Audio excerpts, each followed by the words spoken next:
Hello, awesome humans. All right, today we're going to talk about vacuums, the prototyping stage of reinvention, and how to get through the goo. How's that for a podcast episode? All right, I'm going to dive right into the story because this is what inspired me to talk about this. I have been working on my new keynote about the reinventable mindset. I have a couple keynotes coming up this month. And I came across the story of how the Dyson vacuum came to be. So you might know this, but in case you don't, it's absolutely fascinating. So you've probably seen the Dyson vacuum. It's a vacuum without a bag. It's the first bagless vacuum. And James Dyson is the inventor of it. And I've seen it. We don't have one, but I have friends who have it and they love it. It's sort of been in my periphery. And I came across a story of what it took to create it. This is so amazing that I had to write it down. James Dyson, he was inspired. He saw this bagless technology in a different place and he was inspired. He said, can I implement this technology into a vacuum? And he started prototyping. And I just want you to guess, okay?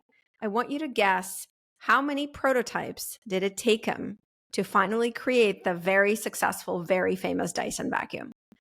100 prototypes, 500, 1,000. What's your number? Like, have a number in mind. How many prototypes do you think it took him? Are you ready for this? I'm going to tell you. I wrote this down because I did not want to get it wrong. 5,127 prototypes. That is how many times he had to quote unquote fail. Well, technically 5,126 times in order to finally create the vacuum that has become incredibly successful. Millions have been sold and he created something iconic. 5,127 prototypes. It took him 5 years.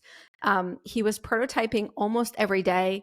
And there was a period of time I was reading about in the middle where he and his wife, they were struggling for income. His wife had to take another job, but he didn't give up. He kept going. And I think this is such a beautiful story about reinvention because in my experience working with people and guiding them to reinvent their careers or their lives or just how they're showing up, there's always this period of prototyping where you're trying different things and they're not working out. And this is incredibly challenging. And I've also experienced this as an entrepreneur. I've started 3 different companies. I've been part of 2 others. There's always this period where you're trying different things and things are not working. And this is one of the most challenging parts of growing or expanding or creating something new, is that there is this period of time where you're trying a bunch of stuff and it's not working. And this is where most people give up. And this is what I call the goo, where you don't have certainty about the outcome.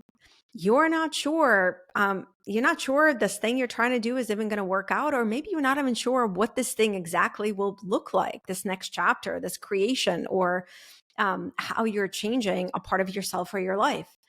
And the fascinating thing, and I was thinking about this as I was reading the story about the Dyson vacuum, this most challenging part of trying different things and maybe things not working, like this part where you feel like nothing is happening, it's the very foundation that is necessary to build your next chapter. And I was reflecting about this in my own life and my own experience. I remember, and the thing that came to mind for me was after I had burnt out, which is a story I've shared in different ways about a decade ago.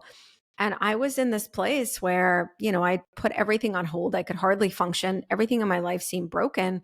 I had no idea what my next chapter would be like. I had no idea. Like, I knew something had to change. I knew I couldn't just go back to being a tech executive and a CEO and running on this burnout all the time, but I didn't actually know what the new thing was.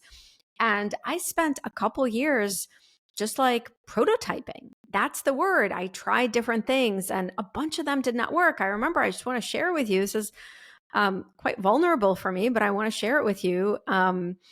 about 9 months or so after I had burnt out and put this company Happier, the gratitude app that we had that was really popular, put everything on hold because I couldn't function. I had this thought. I was like, I have quite a background now in happiness and helping people live more fulfilling lives. Why don't I create a coaching program? And this is vulnerable for me to share with you because I do this a lot now. I coach and mentor people. We just kicked off the latest cohort of my Unleash Your Next Accelerator. This is the fourth or the fifth small mentorship group. I work one-on-one with leaders and executives. I speak a lot about reinvention. So this is something, coaching is something I now do. But at the time, I'd never done it. And so I created, and I was working with a colleague of mine, we created this coaching program and we landing pages about it. And I was quite excited about it. And we sent an email, I have quite a bit of a community. We sent an email about it to the Happier community. And I want you to guess how many people signed up. I want you to guess. 100? It was like probably, 50 or 60,000 people received that email. How many people do you think signed up for this coaching program to help them live more fulfilling lives? Zero people signed up. And I remember just being baffled. And I was talking to this colleague who was helping me at the time. And he said to me, I've never seen this. Like sometimes you launch something and, the interest is not quite there, but a few people sign up or we get a lot of emails to say maybe like the timing is off or the price is off. But it's almost like it just landed on deaf ears. And what I've now understand, it took me a while because it was incredibly painful and disappointing. And like, I felt like it was like, oh, I had this idea. I want to create this thing and serve people and nobody wants it. But actually at the time, I wasn't ready. I wasn't yet, first of all, healed. I hadn't yet healed myself to a place where I could help others. Not that you have to be, there's a understanding and there's a saying that the best healers are wounded healers. And I do feel that. I think one of the reasons I'm a great mentoring coach is I've gone through a lot of challenges, but I wasn't in a place where I was ready to guide people. And I also didn't yet have I hadn't yet figured out my thing, like what I could actually help people with. And so that's why it didn't work. But I'm sharing this with you because it was a prototype, right? And it didn't work. And I remember feeling like, oh my God, like that's it. Like, I don't know what to do. And this is the hard place that you're going to find yourself if you start to build a new chapter. Maybe it's stepping into greater leadership at work or a different role at work, or maybe changing careers or starting your own business or writing a book or sharing a piece of yourself. You're going to try a bunch of stuff that is not going to work. That's just it. You're going to be in this prototyping goo place. And the biggest insight that I've gained is that this very challenging place where it might seem like nothing is working or you're stuck is the very foundation. It is absolutely essential because it is only through prototyping and it is only by taking action that you gain clarity about what this next thing is. It is only by prototyping more than 5,000 times that James Dyson gained clarity on how to build this bagless vacuum. It is only by trying so many different things and angles and directions and different things that I realized that what I want to do is I want to speak and write books and mentor people to help them change their lives so they can truly thrive, right? It is only through action that you're going to figure out what is this thing? What is this next chapter? What is this next chapter that actually feels deeply authentic and good to you? And what does it look like? Because clarity emerges through action. Clarity does not emerge by sitting and just thinking about the future. This is one of the biggest mistakes that I see people make is they tell me like, well, I don't know what my next chapter is. I can't envision it. You're right. We can't from where we are today. It's very hard to envision exactly what the future step or the future chapter looks like. We can have a vision of how we want to experience it. We can even have a vision around some of the elements of it. but clarity only emerges through action. And so this prototyping phase of your reinvention where, yeah, a bunch of stuff is not going to work, it is absolutely essential for you to gain clarity about what is this next thing that you want to do? What is this next leadership role? What is this next career move? What is this next business? What is the shape of your book or whatever it is that you're creating? And so I want to give you three, and I wrote them down because I wanted to make sure like I hit on these points. I want to give you some practical strategies for how you can keep going through this prototyping phase of reinvention, because it can be challenging. It is challenging to feel like you're not making progress. So I want to give you three practical suggestions. But before I do that, I just want to reiterate that this is at the very core of developing a reinventable mindset, is recognizing that you can't think your way into your next. You have to take action. You have to be willing to experiment. And when things don't work out, that it's not that you're failing, it's that you are learning. And this is so, so important. And this, in my experience, is what separates people who create successful next chapters, who step into that greater leadership role they want, or change a career to what they want, or launch a business that truly thrives and fuels them, and people who get stuck, is that they have this foundational mindset that they have to try different things. They have to prototype. And when things aren't working, it's not failing, it's learning. All right. So here are the three practical strategies. These are things I use on a daily basis, on a regular basis. These are things I share with my clients that I guide through reinvention to help you move through this often challenging prototyping goo phase of reinvention. Okay. The first one is to count your actions, not the outcomes. So instead of focusing on, okay, what's the thing that succeeded, or what was the thing that worked out, which can take time, right? The Dyson vacuum, again, more than 5,000 prototypes. Count the actions. Focus on, am I taking steps? How many, am I taking an action every day to gain clarity, to learn something about this next chapter? So focus on your actions as your success metric versus the thing working out, whatever it is. The second is, and I learned this technique in a book, and I'm looking at my bookshelf, but I should have pulled it down.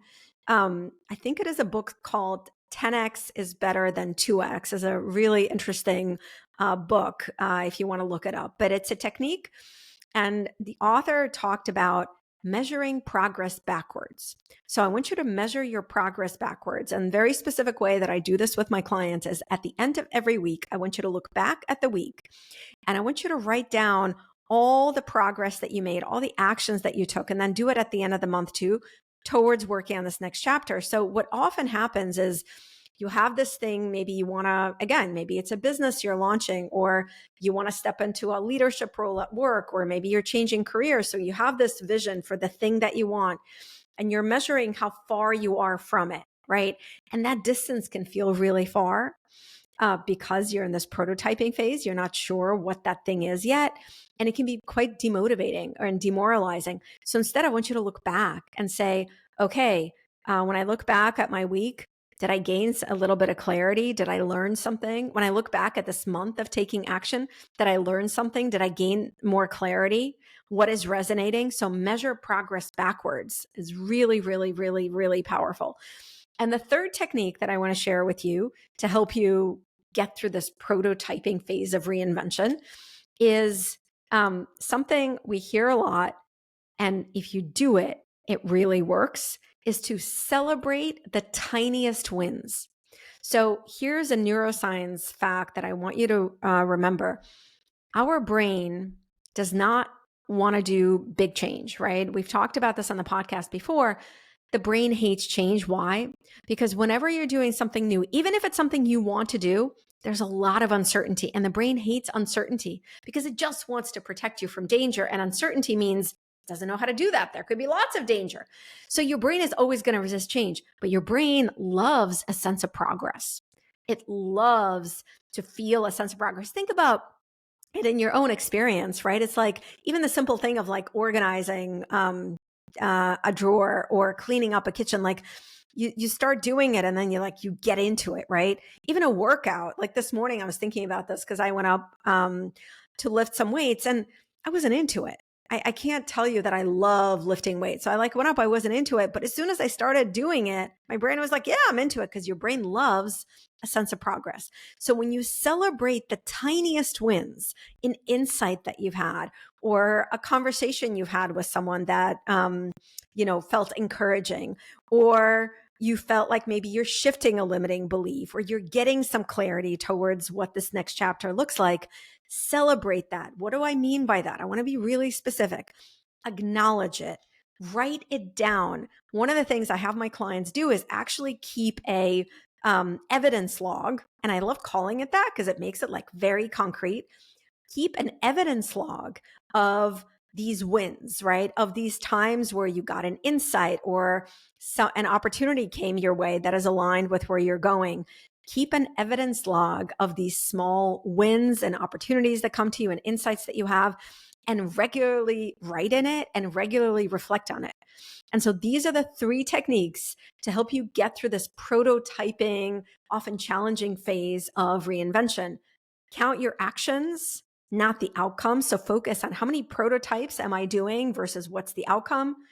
Measure progress backwards. So regularly reflect back, maybe on this week or this month, and measure the progress that you've made, including what you're learning. And celebrate small wins. Keep an evidence log of things that are working, insights you're having. Also, when you reflect on that, helps you to measure progress backwards. And I want to give you one bonus tip. And the bonus tip is to really zoom out and connect to your bigger why, right? Why are you taking these steps? Why are you changing something in your life? Why do you want to reinvent something? And really be honest with yourself, because you want to feel like you're living a life that's meant for you, or you want to feel a greater sense of meaning in your life, or you want to feel more alive instead of going on autopilot. Whatever that is, really regularly like pause and be like, why am I doing this? And zoom out, because it's very easy to get discouraged by the day to day. But when we zoom out and connect to our bigger why, that like fuels our motivation to keep going. So as your homework, because I love homework on this podcast. So here is your homework. What I want you to do is, whatever phase of your reinvention you're in, maybe you're just contemplating expanding in a certain direction or creating a next chapter. Maybe you're in this prototyping goo phase. I want you to just like think about, what is one prototype that you can build in your day today? Seriously, what is one action that you can take to gain more clarity, to connect with someone, to make more progress on whatever it is that you're working towards? What is one prototype that you can build today? And I love thinking of these as prototypes, because a prototype does not have to be perfect. In fact, there's no expectation that a prototype is perfect. It's just an action that you are taking to explore something, to uncover something, and to learn something. So that is your homework. All right, that's all I have for you today. As always, thank you so much for sharing a bit of your heart and your mind with me. If you found this episode insightful or helpful, please review and rate it wherever you're listening, and share it with another awesome human in your life, a person who you think might need to hear it. And I will be back with you next week, as I like to say, either on your screen if you're watching on YouTube, or in your ear. And I hope you have a wonderful rest of your week, awesome humans.